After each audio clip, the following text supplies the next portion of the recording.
welcome back to Scary Stories. So, as always, make sure that you're in your nice comfy pajamas with your best stuffed friend next to you, and let's get ready for some scares.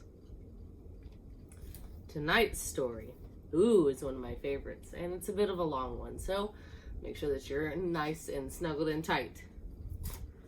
Tonight's story is called Harold. When it got hot in the valley, Thomas and Alfred drove their cows up to a cool green pasture in the mountains to graze. Usually, they stayed there with the cows for 2 months. Then, they brought them down to the valley again. The work was easy enough, but oh, was it boring. All day, the two men tended their cows. At night, they went back to the tiny hut where they lived. They ate supper and worked at the garden and went to sleep. It was always the same. Then, Thomas had an idea that changed everything. "Let's make a doll the size of a man," he said. "It would be fun to make, and we could put it in the garden to scare away the birds." "It should look like Harold," Alfred said. Harold was a farmer they both hated. They made the doll out of old sacks stuffed with straw. They gave it a pointy nose like Harold's and tiny eyes like his. Then they added dark hair and a twisted frown. Of course, they also gave it Harold's name. Each morning on their way to the pasture, they tied Harold to a pole in the garden to scare away the birds. Each night, they brought him inside so that he wouldn't get ruined if it rained. When they were feeling playful, they would talk to him. One of them might say, "How are the vegetables growing today, Harold?"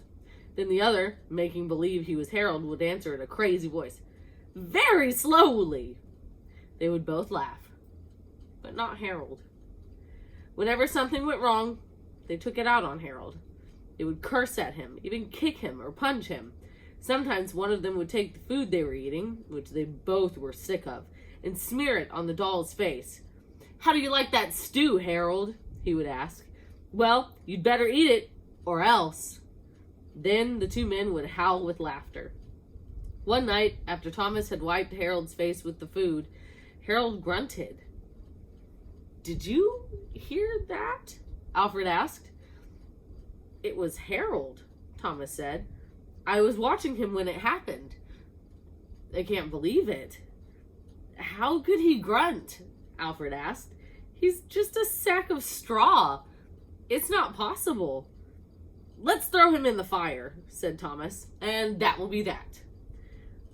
"Let's not do anything stupid," said Alfred. "We don't know what's going on. When we move the cows down, we'll leave him behind. For now, let's just keep an eye on him." So they left Harold sitting in a corner of the hut. They didn't talk to him or take him outside anymore. Now and then, the doll grunted, but that was all. After a few days, they decided there was nothing to be afraid of. Maybe a mouse or some insects had gotten inside Harold and were making sounds. So Thomas and Alfred went back to their old ways. Each morning they put Harold out in the garden, and each night they brought him back into the hut. When they felt playful, they joked with him. When they felt mean, they treated him as badly as ever.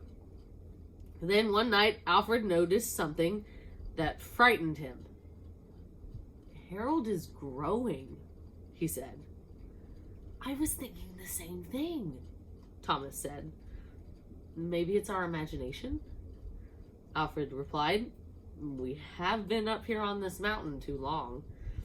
The next morning, while they were eating, Harold stood up and walked out of the hut. He climbed up on the roof and trotted back and forth like a horse on its hind legs. All day and all night long, he trotted like that. In the morning, Harold climbed down and stood in a far corner of the pasture. The men had no idea what he would do next. They were afraid. They decided to take the cows down into the valley that same day. When they left, Harold was nowhere in sight. They felt as if they had escaped a great danger and began joking and singing. But then when they had gone only a mile or two, they realized they had forgotten to bring the milking stools. Neither one wanted to go back for them, but the stools would cost a lot to replace.